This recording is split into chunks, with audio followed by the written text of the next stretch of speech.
All right, good day, good evening, ladies and gentlemen. Welcome back to another Live the Fuel show. So, for the long-time listeners and the newer listeners, we are here to fuel your health, your business, and your lifestyle. So, today we might hit on all three of those. And it's not always a guarantee, but I have a unique style of guest co host today because he's definitely plugged into the quote unquote health and medical sphere. You'll understand more of that in a little bit because I love joking around about it. I'm a fan of the profession that he assists with, works with, and leads. And we'll learn more about him and his family too because it seems like they're pretty entrenched in it. Hint, hint, we might be geeking out about chiropractic healthcare today, maybe a little bit or a lot. But this guy knows a little bit. I mean, we're talking about an executive director, okay, which is fun. I've had many, many chiropractic health professionals on here, but never from the business side. And I think that's something very, very fun to have more insight into, and that's why we're having him on today. But he's got over 25 years of experience, so you might know a little bit about what we're going to talk about today. And as a reminder to the newer listeners, we don't format the show. I just give you a general guideline. I don't interview people. I bring on people to help guest co-host the experience, so we have real two-way conversations, God forbid. So again, there's a lot more of this gentleman. He's leading the One Chiropractic brand. Without further ado, Bharon Hoag, sir, welcome to the show. Thanks, my friend. I appreciate it very much. Happy to be here. Yeah, so let's just start there. Why executive directors? Because let's see, hold on, between my wife and I, we've bounced between us in the past 10 years, four different chiropractic professionals. I bounced back and forth between two because of different domains of focus, but none of these practices have executive directors. It's usually a classic business model, I like to call Solo it. practitioner. The doctor is the leader, right? He's the business owner, whether he wanted to be or not, or she. Actually, my main chiropractor, she. My wife's favorite chiropractor, he. Actually, and fun thing for you, my wife is also an equine doctor for large animal and a doctor of chiropractic for animals. So Well, my daughter is certified by the AVCA as well as an animal chiropractor. She does horses and dogs. see, there we go. Boom, Yeah. overlapping already. Yeah. So Absolutely. seriously, let's jump right there. Like, why executive director into this world? What sucked you into this wonderful? I'm not going to call it a black hole. I call it a white hole. It's because I find it very enlightening, very educational. Because God forbid you break outside the traditional Right. scripted, quote unquote, medical world. Yeah. Yeah. It's a crazy journey. First of all, I mean, it's a God thing. I was young. I had a daughter really young, my daughter. I didn't know what I was doing. I left school to get a job because I had a kid coming and I needed to provide. And I answered an ad in a paper, happened to be a chiropractor's office. Didn't know anything about chiropractic. I'd never been. No one in my family had ever been. I really didn't even know anything about chiropractic. And this is mid 90s, about 95. Okay. And so I just knew everyone in my town. I always have had the gift of gab. And so I never really know a stranger. So wherever I go, I'm always making friends. And the chiropractor, which they normally do, just was, man, you could get me new patients. You know everybody in town. And so he gave me the job, even though I had zero experience. He's like, I'll train you on everything you need to know. I just need you to go out and tell the community about us. And so I was like, sure. I got bonus to close business when patients came in and get them to commit to care. And so I just went into my sales role and just started selling this new thing called chiropractic to me anyway. Mm. And long story short, I had an encounter with a patient. It blew my mind. At the time I'd been there about 3 months and I didn't get it. I didn't understand it. I'm like, I see these moves. I do it myself. I crack my knuckles. I don't understand why this is some big magical thing, but patients just kept raving about it. People kept coming and spending money. I just couldn't, it just wasn't, I was 19 years old. I just could not connect the dots. And then I had this experience with a patient that just really floored me, put me on my knees. And I remember making a deal with God right then and there that, okay, there's something more to this than I know. And I hate not knowing. I'm not an overly intelligent person, but I will outwork anybody. And I need to know. I have to be the smartest person in the room. It just is a thing for me. It's an inferiority complex, I guess. I don't know. But so I I just support started that. studying chiropractic. And the more that I learned, the deeper I was like, holy crap, why did I not know this before? And I made a deal with God right then and there that, the minute that me not being a chiropractor limited my ability to change the world with chiropractic, I'd go to chiropractic school. But I found when people found how knowledgeable I was on the topic, but then that I wasn't a chiropractor, it got me in more doors. People were like, well, yeah, we want to talk to you. And so me not being a chiropractor kind of became my calling card. And I'm celebrating my 28th year this year in the profession. I own chiropractic clinics. I've run state associations. I've been on national organizations. I'm in my current role right now. I started this nonprofit organization in 2016 because of my frustration in the way that the profession of chiropractic operates, not the care that's delivered. That's pretty, they do great with that. But the way the profession organizes, we're a small profession. There's only 80,000 licensed chiropractors in the United States, but only about 5,000 of them belong to any national organization. Hmm. So when you look, we don't play well together in a sandbox. And so I wanted to create an organization that could really take on a lot of the big issues facing chiropractic, but without all the politics and all the other stuff that typically goes along with trade associations. So that's why I'm doing what I'm doing today, man. I'm just head over heels in love with it. So, so obviously, so One Chiropractic is your creation then. Correct. Yeah. Interesting. Because Yeah. I mean, you obviously part of your background is, I mean, you also were an executive director in Ohio, right? Yeah, I was Of a the different executive director association. of the Ohio State Chiropractic Okay. Association for 6 years. Yeah. Okay. Yeah. So now I don't want to get you in trouble, but I No, mean, you're good. did you not enjoy that? Or did you So see I some love missing links in there and that's why you went nonprofit route? Or So this is from a business perspective. I want people to understand how trade associations operate, right? yeah. So a 501c6 membership organization, which would be your American Medical Association, your Dental Association, both state and national, right? They're considered a 501c6 nonprofit. A membership organization means that people pay dues to the organization and they have rights. It means that the board of that organization is ultimately held accountable by the members. And that sounds right, right? Equal representation, right? That sounds great. But when it comes to getting stuff done now, it's horrific. So my job, we had when I took over the association in Ohio, we had right around 310 paying members. Yeah. There were about 3,000 chiropractors in Ohio. When I left, we had right around 1,500 members. So we had considerable growth in the 6 years I was there. But even then, I had 21 board members. Wow. That's just ridiculous. Like any board in the world to have 21 people only representing 1,500 people was just disproportionate. So anytime I wanted to do something, I would have to get board approval, and then the board would have to go to the executive committee, and then we'd have to do a survey to the membership, and all that's there for accountability. And I get it, right? It's there to make sure that these random people don't take your money and go off on massive trips with it. So I understand it, but I was very frustrated because I couldn't do the work that I was capable of doing because it took forever. By the time I would get approval from everybody, then it was the opportunity had missed. Or I had half of my membership that was adamantly against something, even though it was the right thing for them. They just couldn't see it because they can only see their four walls. It just, there was too many handcuffs, honestly. So I love associations. I work with them extensively now, but I created my One Chiropractic because I wanted to be a teammate with associations. We are not a membership organization. We're a directorship, which means we operate like a for-profit company, but we're nonprofit. All of our revenue has to go back into the business. Nice. But I don't have a board that I have to answer to. I don't have members that have dues and rights and get to vote. And, my board is appointed and, they're more of an advisory capacity than they are like, I've got to get permission to do stuff. And so That's what I'm a fan of is the yes, advisory component. Cause then I know yes. people are there for a higher purpose, but aren't trying to like just control everything. Well, and not even the control, with all due respect. And I love chiropractors. I've dedicated my life to them. They have no idea what the hell they're doing. Like No. they're on these boards and they don't know what it means to be on the board. So they're applying their small business mindset. I mean, my organization's a $5 million annual organization. Like Wow. they don't have that mindset, right? They're the average one doctor, one specialty clinic probably does 300 to 500,000 a year. That's a completely different mindset and budgeting than 5 million. Like I'm paying attorneys $700 an hour. They don't have the consciousness for that. Like they're like, what are you doing that for? Can't you find one cheaper?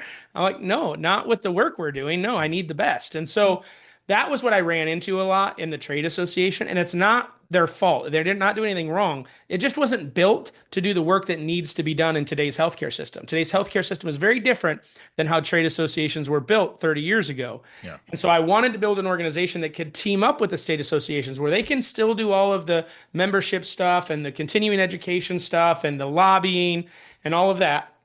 But when it comes to kick and can and getting attorneys and going after and doing cease and desists and doing injunctions and things like that, they just weren't, they couldn't do, they weren't built. So that's why I left, because I felt like my skill set allowed me to do a bit more aggressive stuff, but I couldn't do it in that infrastructure. It really wasn't built to do it. You are correct. I mean, my wife never wanted to have her own practice, but well, I'll say it. She worked for a chauvinistic pig. Yeah. You know, Yeah. A lot of those co-founder exist. back in the day, old school, just, I mean, even if you remove chiropractic from the conversation, even in her profession, she's Ivy League. She went to Columbia and to UPenn. So she's a smart girl. Yeah. She worked hard, and her co-founder both worked for this idiot. And, you know, they were just treated like garbage. And the guy was completely archaic, completely old school. So, I mean, when they left, literally everybody left. Like my wife and her left, the office manager left, and they all started their own business. And he was so caught up on himself, he tried suing them and everything else. And she's like, all we did was leave. Yeah, right. And took our savings and started our own business. We didn't go after prior clients, Yeah. nothing. But Yeah. guess what? If patients love you, what They're are they gonna going to follow. do? They're going to 100%. track you down. Yeah. They're going to Yeah. track you down. Yep. And anyway, so that's just a fun example of that. But even she was the first one to tell me, because I'm a business guy. I align with you, dude. I'm a sales pro, marketing pro. I have my own business, right? I was like, baby, you guys are so smart, but you're doing a lot of, I don't want to say dumb things. I'm just saying, like, Yeah. I'm like, It's insane. your Yeah. website's awful. You need a CRM. What's a CRM, right? All these things. And, you know, all I do is now drop hints over the years. I'm a little bit slow. I've only been married 5 years. So, All right. Well, you'll get there. but I'll be 48 this year. I'm a late bloomer. All right. Fair enough. So you started early. I started late. Yeah. But the point is that I was like, okay, how is everybody like this? And she's like, oh yeah. She's like, the veterinary world. She's like, everybody's still on paper. Oh yeah. Oh my God. Well, here's what we have to remember, and I only consider myself an expert in chiropractic. So I've worked with other specialties here or there, but I'm not going to claim that I'm an expert to understand how they work. Sure. I'm about as knowledgeable as you can get in the chiropractic space, and so with chiropractors, this is what people don't really understand. So you do your 4-year undergrad, then you go to a 3.5-year year-round graduate study program, and then you go out. Now, most of these people, once they graduate and actually become a doctor, have never held a real job in their life. Sure. They went right from high school to undergrad, undergrad to grad. And so maybe they were servers, maybe they did bartending, but not a real job, not where they have to manage people, understand ins and outs, profit loss, all that kind of stuff. Well, in the chiropractic space, because we're such a small profession, 82% of chiropractors are solo practitioners, solo specialty businesses, very small businesses. They graduate, they have to open, or they get into an associateship similar to what you described your wife was in, where the primary doctor was there just to take advantage of the doctors, not actually grow them, teach them, mentor them. And so chiropractors just don't know any better. Like they don't have business skill set. They never had business training. They didn't have personal experience. And yet now they're running a business. So it's really the school of hard knocks, because it's trial and error. And that's one of the reasons I fell in love with them. And that's how my name in the profession grew very quickly, because I fell in love with the philosophy, art, and science of chiropractic, but I had a business background. I just started teaching chiropractors how to run the business side of the clinics. And I got very successful, very well known, and just helping do that, because it's not their fault. They just got thrown into a situation. They weren't prepared absolutely. for. I'm not picking on even the. Oh no, I knew you weren't. Too, I right? knew you weren't. I just want the listener to understand. I love bringing that to light. Yeah, we're hitting on the same cylinder here, man. So it's like, dude, like you're just dealing with people that were, and my wife has made jokes about this, we're twisted enough to think they can do good in society and try and like love animals or love human beings and try and just make people or their animals feel better and get healthy. But then it's like, oh my God, like I don't understand business. Like she already had enough curriculum they didn't go into any of that, Nope. right? And I mean, luckily her father was a former CFO and an accountant, so he brought in a lot of knowledge to help them Good. understand that, and get us connected with the right accountants and all that type of Yeah. stuff. But Yeah. how many amazing practitioners are out there and they're just winging it? Oh, and And most of them, they're the best yeah, practitioners, but they're the worst business people, so they struggle. yeah, And they yeah. never really get ahead. They just kind of exist, paycheck to paycheck. And it breaks my heart because they're amazing practitioners. And if we could free up some of that stress for them and a lot, which is part of what my nonprofit does now, is our whole thing is to advocate on behalf of chiropractic, defend the rights of the practicing chiropractor, and then advocate to get better saturation, meaning that, still chiropractic is considered a alternative medicine. It's still considered complementary. Drives me Where nuts. my whole goal is like, man, if you understood it, it should be the gatekeeper. We should start there. The brain and the body, no matter what other remedy you come up with, if the brain and body aren't communicating, it's not going to be as effective as it could be. And so, getting chiropractic engaged at the very beginning of a lot of these cases is going to help everybody. It doesn't replace everything. It just puts the patient in the best footing to be able to get the most out of whatever other remedy they may get involved in. What I always get a laugh out of, and I know you're going to love this one, there's traditional medicine, right? And then there's modern medicine, Oh right? yeah. And Oh that's yeah. like, well, let's tie that to traditional care and modern care, but also let's look at the East versus West, right? So I love how we call what we have in the past 100 years like the right thing, right? Medical care, healthcare. I'm like, are you kidding me? Like Asian medicine goes back hundreds Mm-hmm. and thousands of Mm-hmm. years. Like, wouldn't you want to look at some of the roots that built everything before Scott, that man, there's happened? not enough money in that. What are you talking about? I know, right? Because like, and here's the best part: I pay for quote unquote medical care, healthcare. Yeah. I hate it as an entrepreneur because I don't have employees. I'm a solopreneur, Yeah. and I pay. I purposely pick like the lowest policy I can find, and Yeah. I'm still Highest paying six deductible hundred you can dollars a have. month. And I'm Yeah. It's insane. why can't they create? And I got to do more research. I'm just too busy. But why can't they create a policy for people like me? Like in Mm-hmm. September, I did have to go to the hospital because I crashed my mountain bike, broke some ribs, and collapsed the lung. Okay, you might want to go see my chiropractor's not going to help Emergency me with care that, is necessary, no doubt right? about it. Yeah. Right? Like okay. Yeah. Now, granted, where did I go right after that? Yeah. Boom, back to my chiropractor. Yep. Right. And she couldn't only do so much because I had the ribs healing and everything else. So she Mm-hmm. was adapting my care because I'm religious. I'm there. I'll be there this Friday. I'm Love there it. every single month. I Love it. set a goal over the past couple of years to then also now add in my commitment to massage therapy too. Right. So now it is religious. I try and time my massage within 1 week or within a few days of that chiropractic session. And it's now monthly. Boom, boom, boom. Love it. That's my Good for regular you. thing. I Good don't, for you. but then I get like phone calls from the local healthcare network that owns the hospital, because my practitioner, the original MD, sold his practice to the networks, right? Because whatever Mm-hmm. you're calling them nowadays. So I loved going to him, but now he answers to the network, and then now he's busy doing something else. So they dumped me to another doctor that works for him, and I'm like, what? I was like, Yeah. it's just I don't enjoy it. So now they leave me voicemail saying, well, you're overdue for your physical, and I'm like, I pay for my own advanced blood panels. I pay cash to my chiropractor so she doesn't have to deal with the broken Yeah. medical care system, right? I'm sure you have lots of cases of this. Yeah.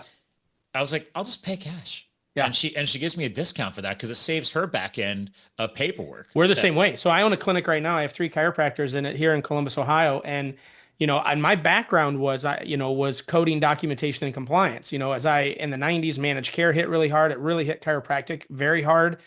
And so that's part of the business side of healthcare is understanding how to deal with insurances and, be audits and all that kind of stuff. So that was really my forte. For about 11 years, I was one of the most knowledgeable people in our industry on those topics. oh, And that's cool. but when I opened up my business, I was like, there's no way in hell that I am going to deal with insurance. I don't deal with Medicare. I don't deal with workers' comp. I don't deal with personal injury.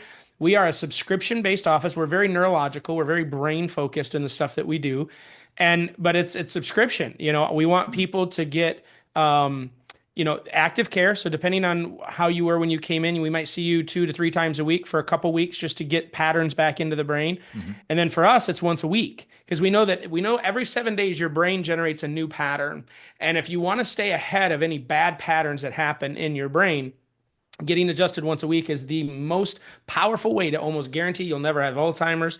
You're never going to have any kind of neurodevelopmental issue because we're constantly stimulating the neuroplasticity. What we found in the latest research is the chiropractic adjustment is the most powerful thing to stimulate the prefrontal cortex and create neuroplasticity. So think of it this way. It's kind of like it's the fastest way to kind of push the cars down the highway and keep traffic moving so that there's not traffic jams. Well, you're clearing pathways that could be blocked and stuff like that. That is correct. Removing interferences, angle. all that stuff. I never really thought about that from a.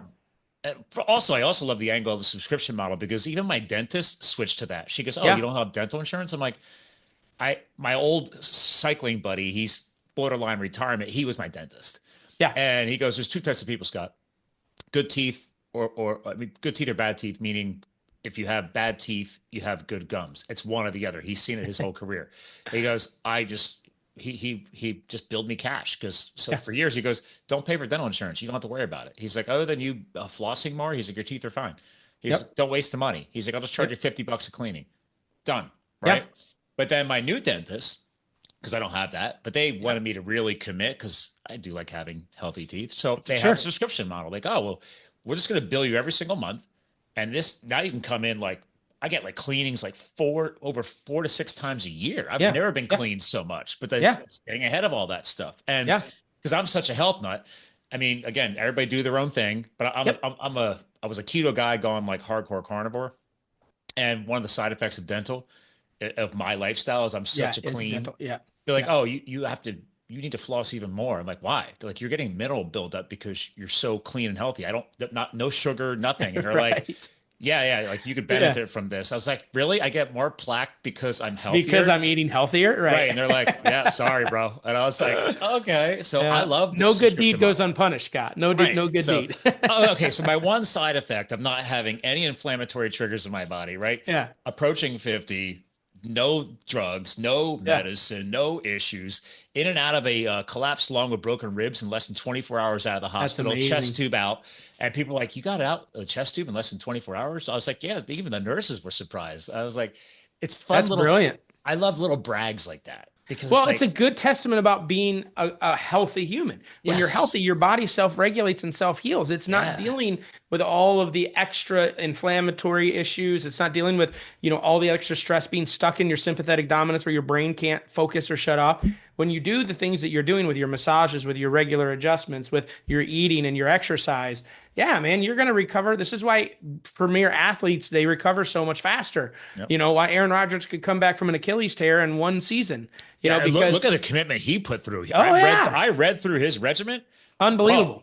Unbelievable. I call myself a biohacker. I got nothing on that guy. But it shows how strong the body is when you feed it, right? When you feed it the right way and you have the positive, it's mental, physical, and emotional. Those are the 3 things that we need to focus on. And that's why I went subscription. I wanted to remove the financial component out of the issue for our patients. We were like, if we're the right facility for you, which I don't believe we're the right facility for everybody, but if you resonate with the way that we're talking about health, I want to make it so affordable. So they pay $160 a month and they get 4 visits, use it or lose it. And I love it. It's phenomenal. It's pretty much $40 a visit. I'm paying $60 a visit now. So just cash once a month. So that's actually fair. It's an unbelievable way. Our people love it. Our retention is very high. We have, and the other part, just from a business practice standpoint, everyone in our office is happy and go. I mean, they're not hurting, right? Because we have over 280 people right now that are on that subscription, and it's just awesome. So we have 280 visits a week just in those, not counting the new people that we're attracting. And it's just a phenomenal place to live. It's so are you teaching that methodology through the one chiropractic to other businesses? I speak a lot. I go out and speak a lot. I always touch on it. I don't want to have a business of consulting, teaching people how to do it, because you've got to have the mindset and the belief that it's possible. So I'm always just dropping seeds, and I'm just fertilizing the ground a little bit. And then hopefully if it grows, it grows. Everything I have, I give away. Yes. I want chiropractors to have freedom in their mind. I want freedom in their life. Another thing we do that's really crazy that everyone would say is horrible business, I'm only open 27 hours. We're open Mondays and Wednesdays from 11 to 6, Tuesdays and Thursdays, 7 a.m. to 3. And I did it for my team. I wanted my doctors to be home just about every night with their family. I wanted them at home more than they're at work. But my deal with my team is you get no time off other than vacations. You have Monday and Tuesday mornings to do your, or Monday and Wednesday mornings to do your errands, Tuesday, Thursday afternoons to do your errands, Friday to do your errands. So do not call off unless you're using a vacation day. No, And we're open. We don't close for lunch. So the that's very hours we're fair open. scheduling. I mean, Yeah, yeah, but my team gets paid full time for yeah. 27 hours. They get 4-day weekends every weekend. They're done at 3 on Thursday and they don't come back till 11 on Monday. If you can't create life balance with a schedule like that, Exactly. yeah, this whole quote unquote, oh, you need ultimate life balance. That's a pretty good hack right there. 100%. And Yeah. and my people get after their first year, they get 10 days of paid time off, PTO. Nice. So, I want them to work really hard and the time that we have them, we work very diligently, we're very focused and we do it. But I also want them to sit back and be like, I love my job because I'm home, 5 nights a week. Right. I'm not missing dinner with my family. I want my kids growing up loving chiropractic because chiropractic didn't take their parent away from them. Did you plan on owning your own practices? Is it because so many practitioners just want to be practitioners? Is that what you realized? It's like, Um, oh, dude, I have a wealth of chiropractors I can hire because not everybody wants to own their own yeah. business, type of thing. No, I started right in the very beginning. So in 94, the guy that I worked for, I got so good at telling the story of chiropractic. He asked me if I wanted to run his other clinics. Huh.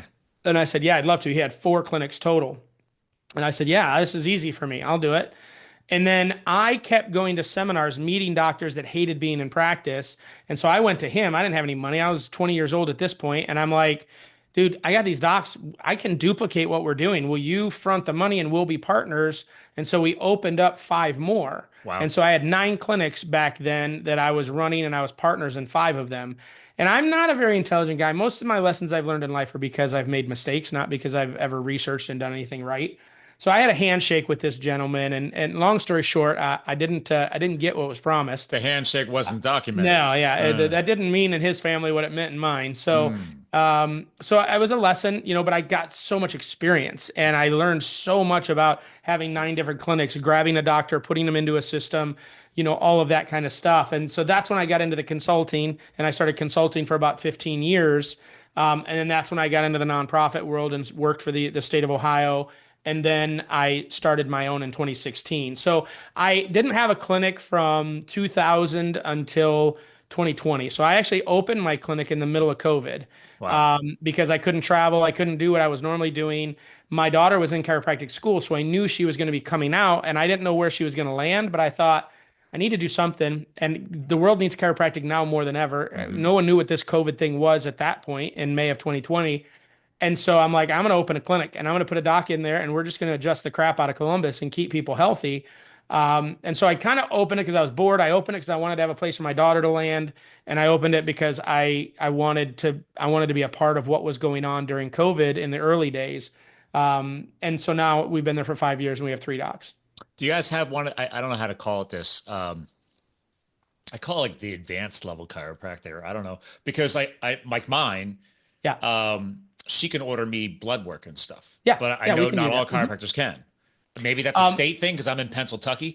I Yeah. mean, I don't know. Most states allow them to order it. They can order it. It Okay. depends on the insurance company if they accept a referral from a chiropractor, or the lab. Like some hospital systems, as just a business practice, will say, we're not taking a referral from a chiropractor, Because which is, she said she had some kind of special thing. I don't know oh, if she it's may have, yeah, she certification may have or a diplomate in licensure. something or certification in it Yeah. to be able to read it and all of that. But just about in all 50 states, chiropractors can order blood work.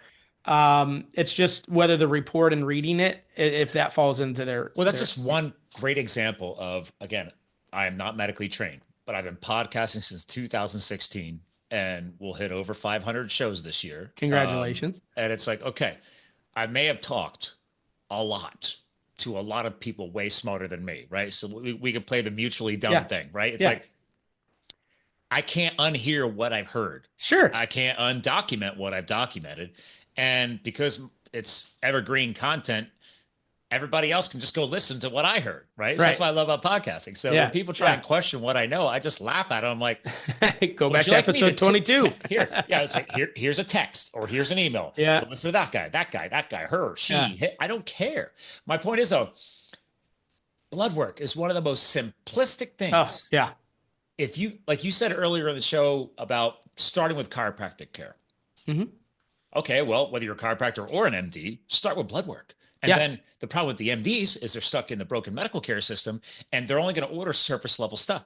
Like, for example, I've had many heart experts on who have admitted that they were wrong earlier in their career, and then now they're telling the truth about healthy cholesterol and everything else, right? So they're realizing, like, my average MD doesn't even know what a calcium score is. No, And I they was like, don't. I know what a calcium score is. Yeah. Only because I've talked to the experts. And so if I'm going to order up any kind of advanced blood work, I'm going to say, hey, especially because my lifestyle, people are like, wait, you eat 6 egg omelets and 2 steaks and all, Right. like, you're going to die. And I'm like, Oh, okay, yeah. well, I donate blood every 8 weeks and I order my own blood work a couple times a year. And I'm looking pretty Yeah. badass and Yeah. I'm Yeah. nobody special. Well, here's what people need to remember. And I don't want to go down this rabbit hole unless you really want to go down it, and then I'd be happy to slide. But we have to acknowledge, like we've known in our profession, we started in 1895 is when chiropractic started. We've known in our profession pretty much from its inception that the allopathic mindset was not built around regenerating health. It was merely built around removing a symptom. And that's just documented fact. Like they don't know what health really is. They just know when a test scores in an appropriate level. So then if we know that, then we've got to look at, okay, well, who's the one that generated that score? And what people need to remember, if you want to go through the history of allopathic medicine, it starts with the Rockefellers. And it starts, they funded all the medical schools. They fund all of the research that's done. NIH has spent There's a more black money. hole right there behind that name. Oh, That I know name. it. It's just insane, but it's the truth. Like, fact check me. Like, prove me wrong when I'm saying I this. already know what you're talking about. And so, I agree with you where you're going. so this is why MDs don't know this stuff, because they're taught based on the protocols from the pharmaceutical companies, because that's who's doing the research. And those protocols were built around prescribing some type of medication. Sure. And that's why, like, if people understood how horrible statin drugs are, just how horrific they are. So cholesterol, blood pressure, all that stuff that everybody has. And when you go in, the blood work that MDs are going to get are going to look at those types of things. We got to see if it's good cholesterol, bad cholesterol, or what you're, all that. And it's such an easy thing to fix with lifestyle and a little bit of diet changes to get your blood pressure and cholesterol under control for most people, unless there's an underlying issue. But the allopathic world, because everything's built on a diagnosis, and once there's a diagnosis, there's a protocol, there's no individuality in the allopathic They're world. just checking boxes. That's exactly right. And that's why the ones that get the big idea, like the ones you've talked to, say, in the beginning, I just did what I was taught. I did what this sheet told me to do, and that was proper protocol, and that's how I was judged for malpractice purposes. Did I follow the standard of care? Well, the standard of care was written by people smarter than me, so I'm just following this idea. Then people or who had the money to help fund and write that standard of care. That's exactly where it came from. And opioids taught us that. And that was the first real break in the armor of allopathic, showing that economics truly do drive healthcare, not results. And then we had COVID, and COVID was another resounding example of how the economics of healthcare really do drive the decision making. The way they pushed that damn vaccine, it was just, I won't call it that because my wife is medically trained and she goes, that's not a vaccine. It has not been tested. So that's exactly right. She's like, they can change the glossary definition, which they did during COVID. Yep. And it's documented. You can see the timestamp when they actually changed the definition of what a vaccine is. That's right. And again, this is not foil hat crap. This is no, it's not. And she goes, sorry, I was in labs and I had to study all that stuff in school. And there's no testing. So she goes, no, I'm not putting it in my body. I'm like, you know what, baby? Neither am I. Yeah. So in my organization, I learned a new term, Bharon. Do you know what pure bloods are? Those that are unvaccinated. Yeah. Apparently, I felt a buddy of mine. He goes, "Oh, you're a pure blood." I'm like, "What does that mean?" Well, that's better than an anti-vaxxer, because I'm still called an anti-vaxxer. I know, right? I'm like, hold on. Yeah. My wife and I, years ago when we were dating, went to South Africa. We took the recommended vaccines before going on that trip. There's no anti-vaccine. Yeah. Yeah. But we took the ones that have been tested for decades and proven to protect us for going into a very dangerous part of the world that could have exposed us to very dangerous expose you to things. stuff you're not normally exposed to, because there's not running water, there's not good sanitation. I'm the same way. I'm not an anti-vaxxer. What I am is that we should not be doing 103 vaccines inside of a baby before they're 2 months old. Oh my God. I didn't even realize that until the past couple of years. And then, going down that route, I'm like, I'm sorry, what? Yeah, it's insane. I was born in 77. how Yeah, many, I mean, they still probably gave us a bunch back then, but I mean, not nowhere near, 103. dude, the kid's immune system is Oh, not even up and running yet. Like, but yet there's no correlation with autism. Like it's up higher than it's ever been, but there's no correlation as it's a direct parallel map to the increasing of vaccines ugh, to the number of cases. Like it's just the number of SID cases yeah. increasing. I mean, they're almost parallel, but nobody wants to admit it, right? Yeah. Because You there's ever so hear of much money in it. Dr. Wolfson?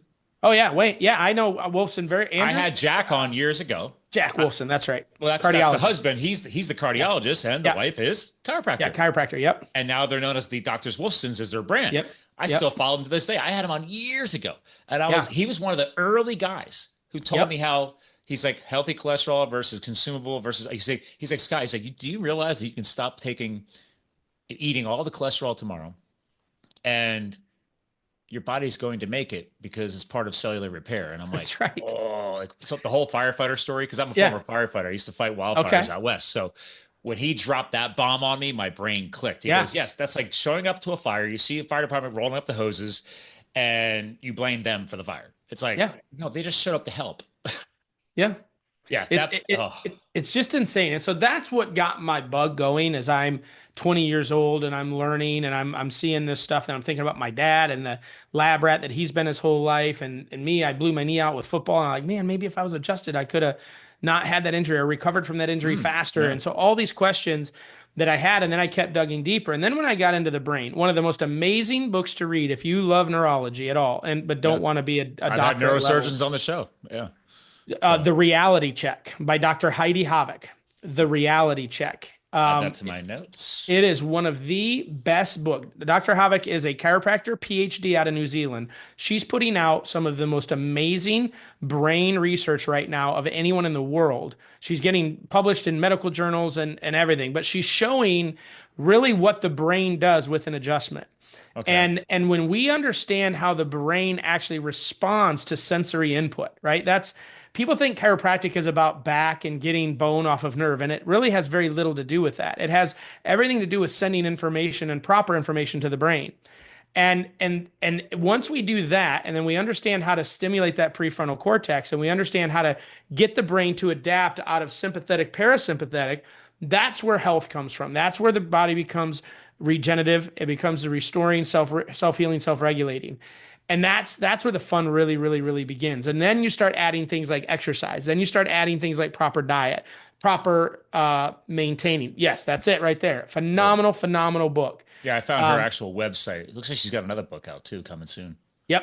Yeah, Yep. She just finished that one. Yep. I love it. I love Yeah, it. and it reads really good. It reads really, really easy. So in that book, it'll tell you that one cervical chiropractic adjustment is the equivalent of 52 neurofeedback sessions.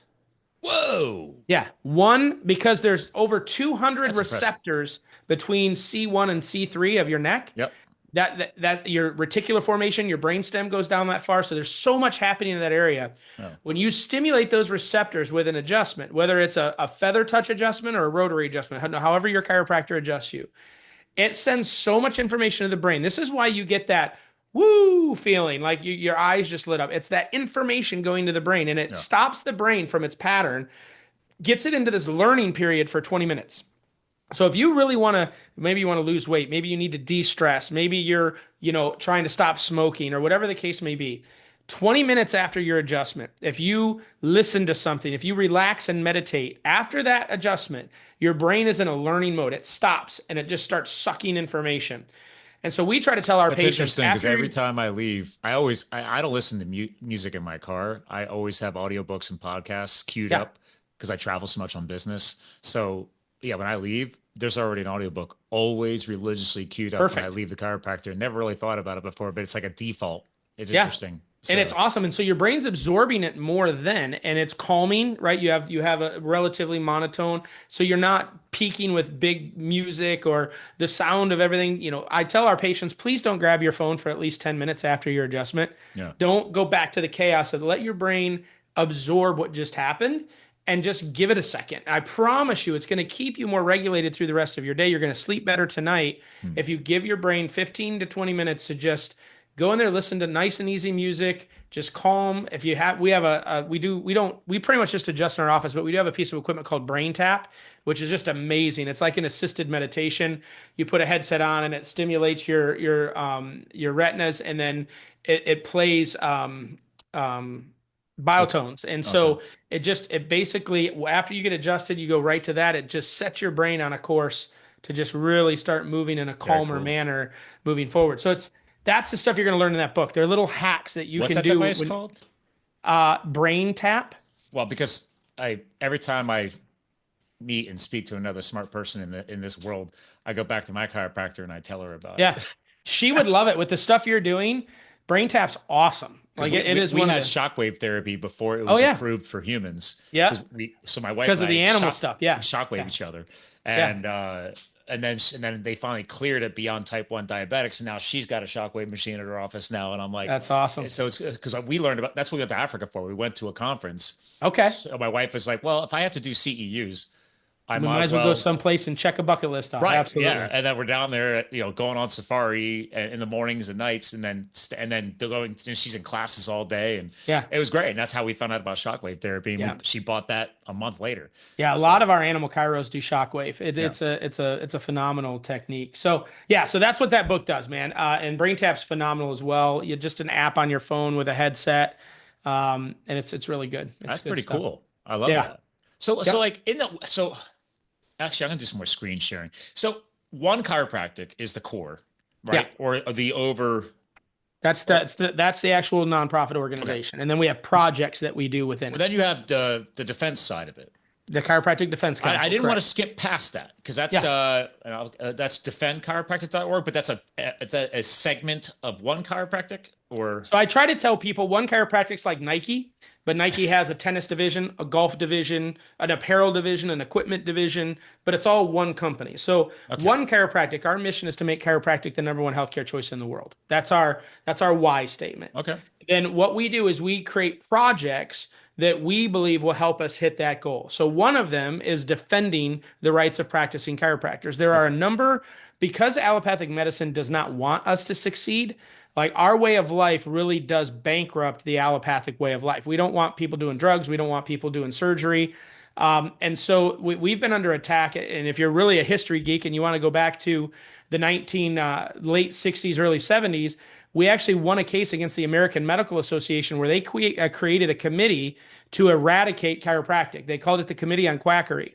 And we won an antitrust case because they actually put into the code of ethics of MDs that if they referred to or worked with a chiropractor, they could lose their license. And so oh come you had on, generations of MDs that just hated chiropractic because they were indoctrinated to hate it because of their medical school training. So we've been targeted forever. So like right now in British Columbia, Canada, all of a sudden the regulatory bodies decided chiropractors shouldn't be able to do routine X-rays. We've been doing X-rays from our inception. Every country licensed chiropractors to do X-rays, and they just out of yeah. nowhere said, nope, they shouldn't be able to do them anymore. Like especially after I had the broken ribs and stuff, I Yeah, actually made sure I made because she already has my stuff on file, but I was like, hey. yeah, So she is connected into the local hospital yep. network. I'm She like, can hey, pull make those sure you go in films. and pull my updated stuff Yep, down. Look for anything out of the whack. And thanks to advanced technology that they yep, approved with my yep. insurance, right? EHR has been amazing. Yep, Yeah, it yep, wasn't just X-rays. They did the yeah, donut machine and all that stuff. yeah. So it was great. I will say that is one cool thing about medical science is now we got these. I Oh was yeah, able to the like imaging and all that stuff. 3D Yeah, move my yeah. body around, It's and amazing. it was super cool. But here's the So problem that I'll tell you with that. They don't know how to read it. nope, nope. They don't know how to read it. They're looking for big blood spots and like big breaks. You give a normal radiology, a regular X-ray to a chiropractor, they Yeah. can give you so much information where you would have gone to the ER and they're going to say, no, everything looks great. You give it to the Well, chiropractor and you're going to get a whole history lesson of your life. to reinforce your knowledge, the day I crashed the bike, I'm like, I knew something was wrong. Because I could take a lot of pain. I mean, as a Sure. former wildland firefighter, I mean, we used to hike 16 hours a day, 30-pound chainsaw, 50-pound pack, very militaristic. Like, Hmm. I used to get my butt kicked at a pretty high pain threshold. That was awful. I literally biked 2 miles back to the Breaking a trailhead rib is the with, absolute worst, man. but the X-rays, they sent me home. Yeah. They go, we think you might have one fracture. They didn't even find the collapsed lung. So the collapsed lung is getting worse. Well, I finally get home after just hanging out with my friends after the crash. He's like, oh, I'll come back and pick you up. I'm like, yeah, they got the x-rays. They said I'm good to go home. And I'm like, I'm feeling the pressure change. And this is the second time in my life I've collapsed a lung. So it's not my first rodeo. And I'm like, yeah. I feel like they missed something.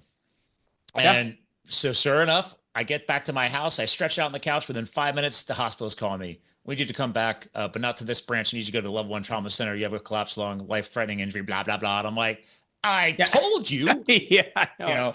Anyway, so after that, as soon as they released me, even the attending said, oh, well, we think actually it really looks more like it's 2 broken ribs. No.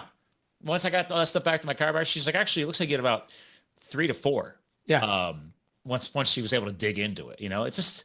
Yeah. Well, and it goes back to their education. Remember, like when you compare the education of an MD and a chiropractor, like side by side, their years of academic education, the only real differentiator is the 4 years of clinical rotation that an MD gets and a DO gets.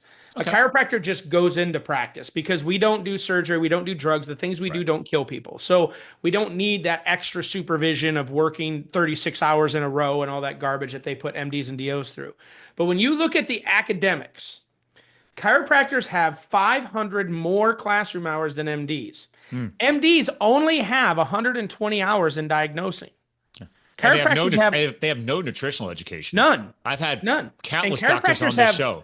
Over 450 hours in diagnosing. Yeah. MDs have maybe 60 hours in x-ray, where a chiropractor has over 200 in x-ray. So like when I tell people that chiropractors are when it comes to figuring out what's going on with your body, hands down, I'd go to a chiro before I'd go to an MD. Yeah. Once the chiro can figure out, okay, this is something you need to go, our emergency medical system is the best in the world. Hands down, no question. I am not anti-medicine. I think we are the best at emergency care. But because of the economic driven system that we have, we are not health focused. So when it comes to health and living healthy and making decisions to be the healthiest form you can be, you do not want to go in the allopathic mindset. I mean, it's just been the last 5 years they've been talking about diet. The food pyramid has been bought and paid for since it came out in the freaking 80s. I've been preaching that for decades as a kid who grew up on a farm. Yeah.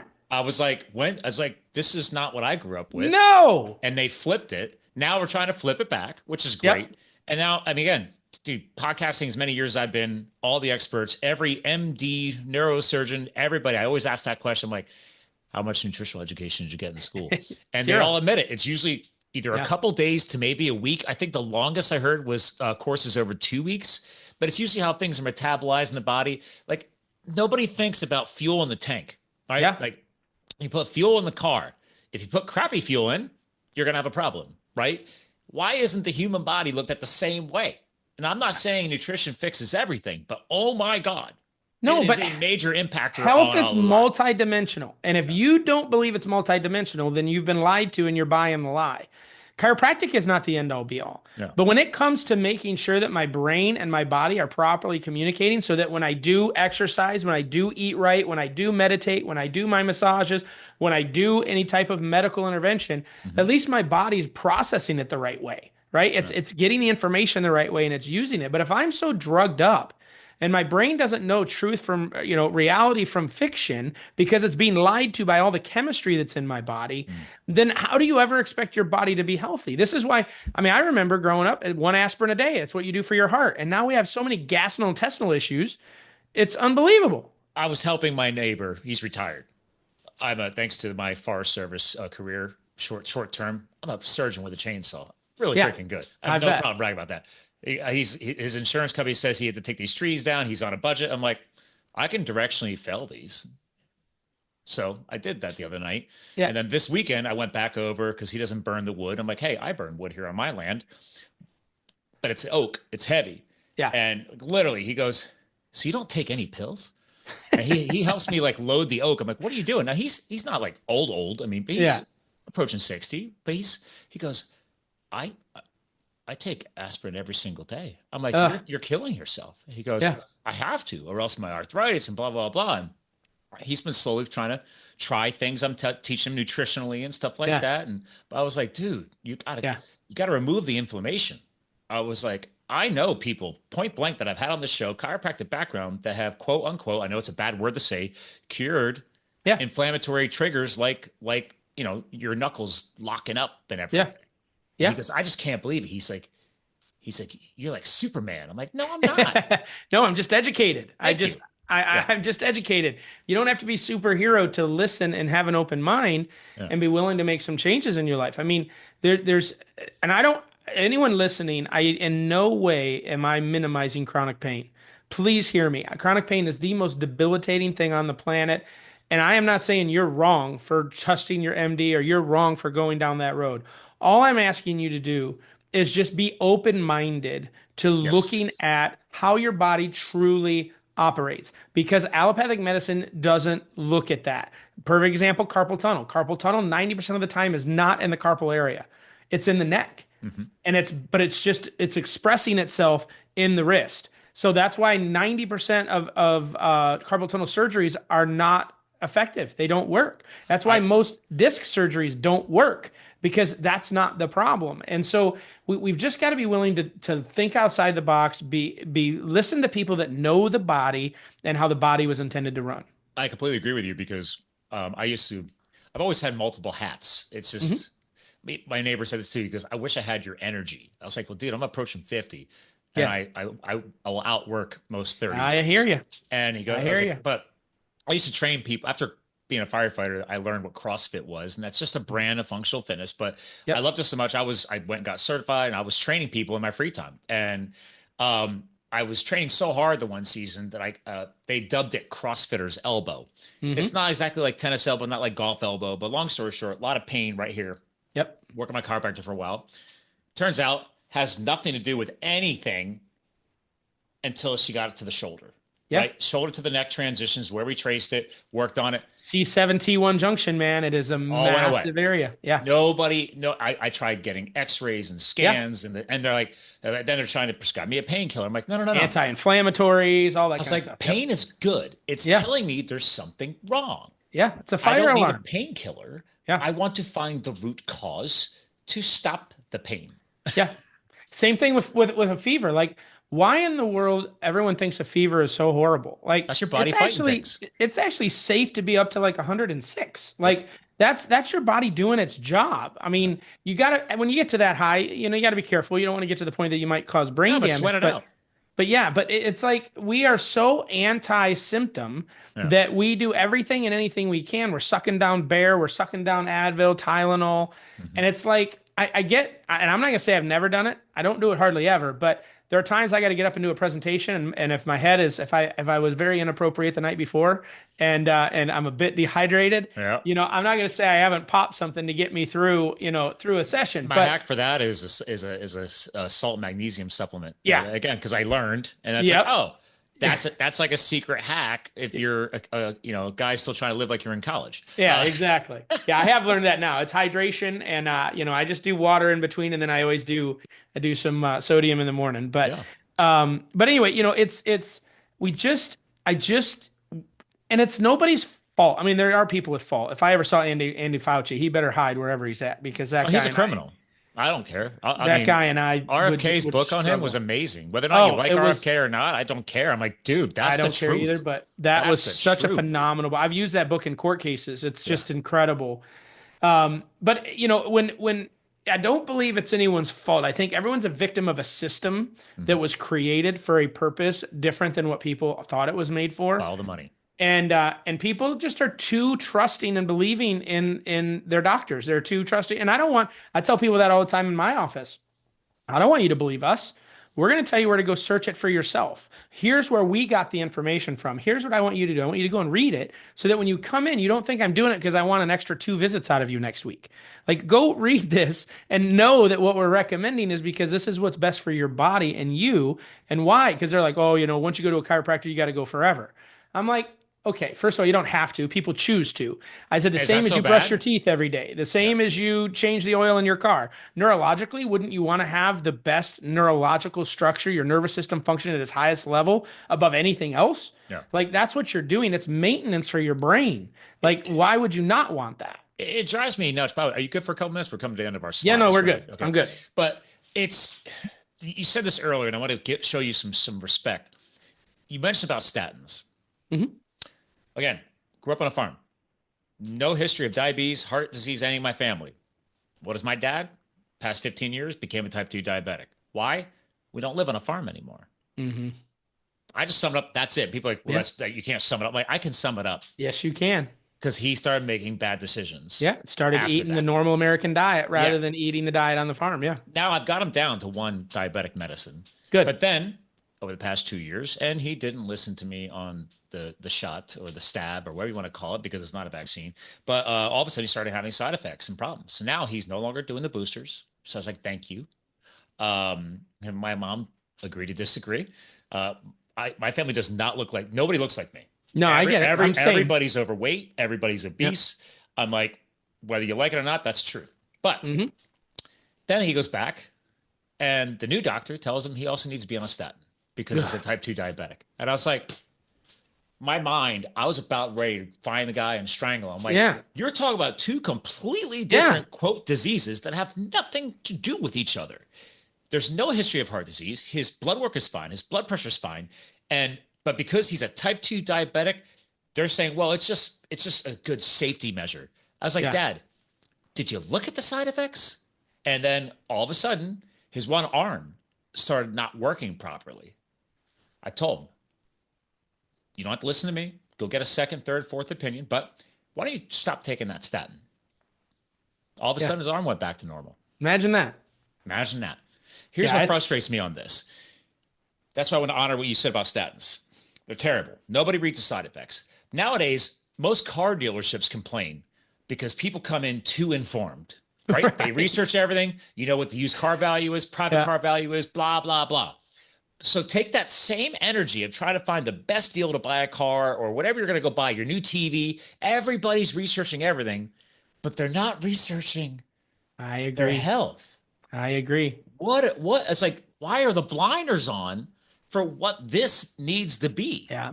I don't get it. And there's a generation coming. I mean, again, you look at, our parents are still alive and they grew up a very specific way and listen to their doctor, right? Then our generation, because I turned 50 in June, so I'm right there with you. Yeah, our Xers, fellow Xers unite. Yeah. So we're the ones that question things, right? We were the ones that are like, well, wait a minute, that doesn't quite add up for us. And then our kids, mine are different because they grew up with my mindset, but even their friends, they're anti anyone telling me anything. I'm going to go and make sure that I want to do what I want to do, not what you're telling me to do. Yeah. So it is. That was the millennial. And then the newest ones I'm excited about. Everybody's talking about it now, where you're going with this, because what are we calling them now? What's I don't even know what there's the Z's and then there's the A's now. I guess we're starting the alphabet over again. Yeah.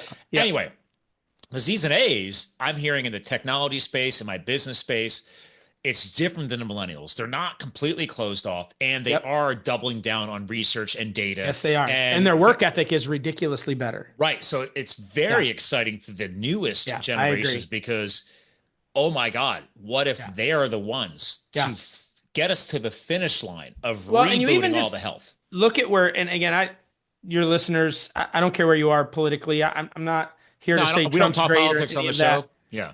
But where we're at right now in the next 4 years, just simply with RFK being the head of HHS, with Dr. Oz being the head of CMS, with, these individuals that are at least willing to have these conversations at the very least, it's putting us, Make America Healthy Again is a legitimate movement that the president wants. Yeah.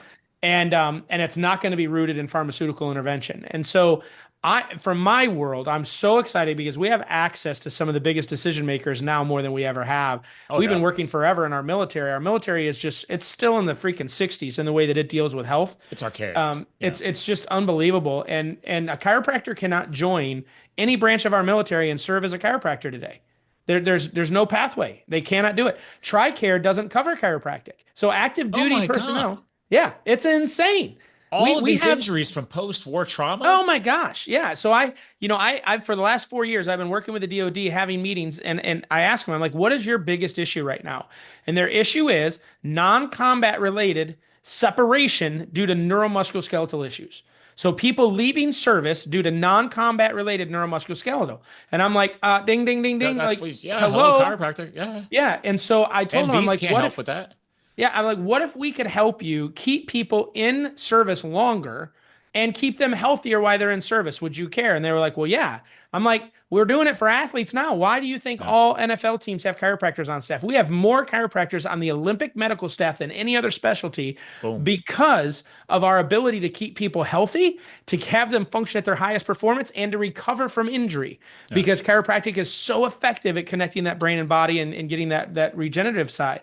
So, we've been working, but you get an MD that just hates chiropractic because they were taught to hate chiropractic, or PTs that say they can do it. And so we don't need chiropractors in, and See, it's crazy. I'm a results oriented person.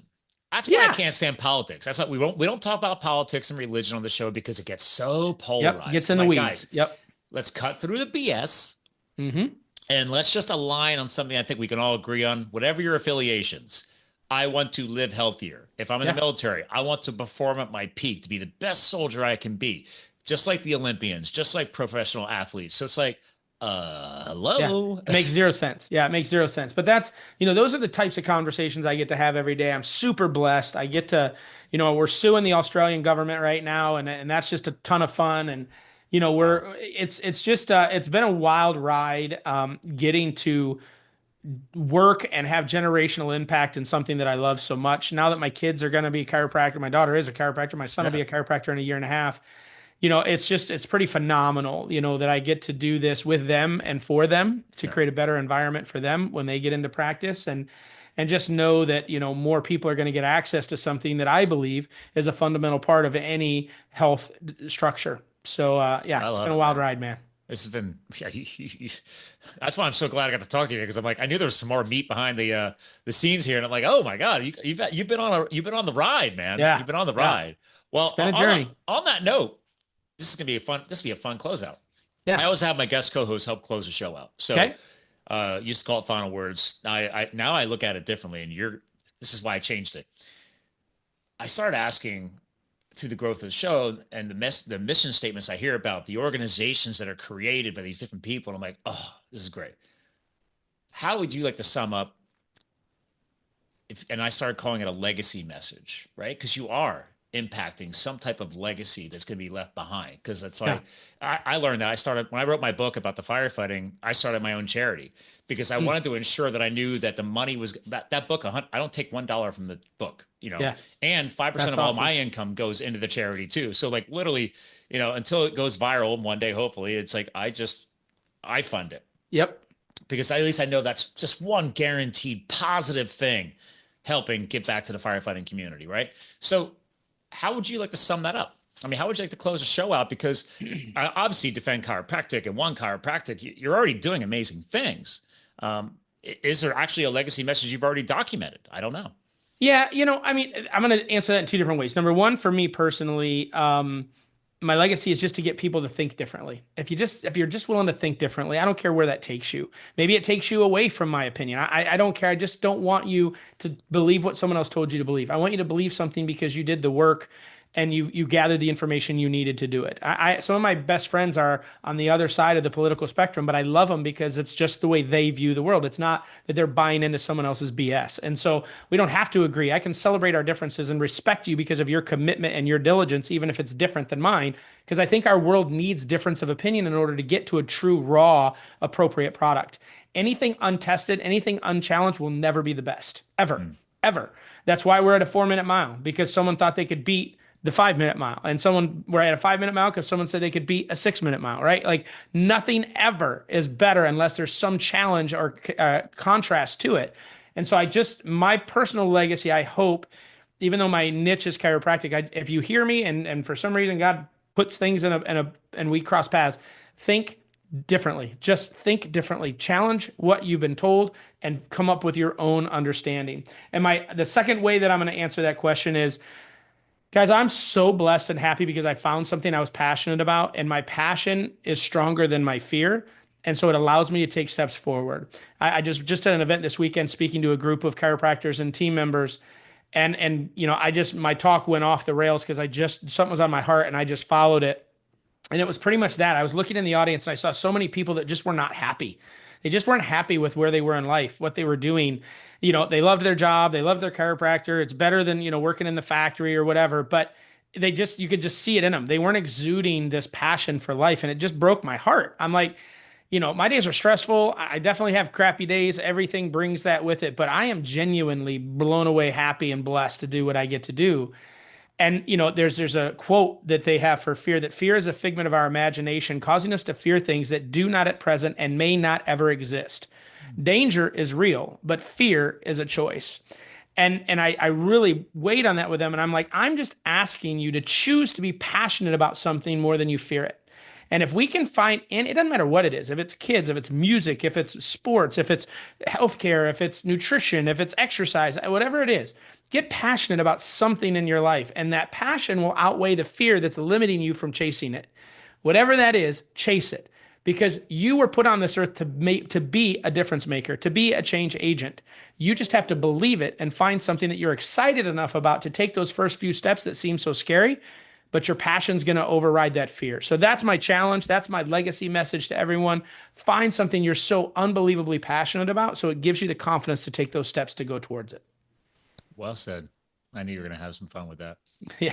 Well, listen, hang tight. I want to give you a proper goodbye off the air. And just to reinforce the breaking through fear and breaking through to new goals, I had to double check it. The fastest mile time is 3 minutes and 43 seconds. That's insane.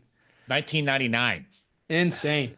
Good year, by the way. It wasn't me, for the record. I'm telling you, I'm still at that 10-minute mile. So it definitely wasn't me either. But yeah, hang tight. I want to give you a proper goodbye off the air. Ladies and gentlemen, that was Bharon Hoag. Okay, so I love the messaging here at the end. If you also have ever questioned chiropractic care, again, don't take my word for it. Don't take his word for it. Go try it yourself. Do your own research. If you're well connected to chiropractors, like a couple I know, I'm definitely going to be making sure that they know about One Chiropractic and obviously defending chiropractic. And I'll be sharing that as well in my free time, literally come this Friday. So again, ladies and gentlemen, we're here to fuel your health, your business, and your lifestyle. Bharon helped us do that today. So thanks for tuning in. Make sure you follow his brands. Make sure you support what he's doing out there. And remember, you too could live the fuel. And we'll talk to you guys again soon.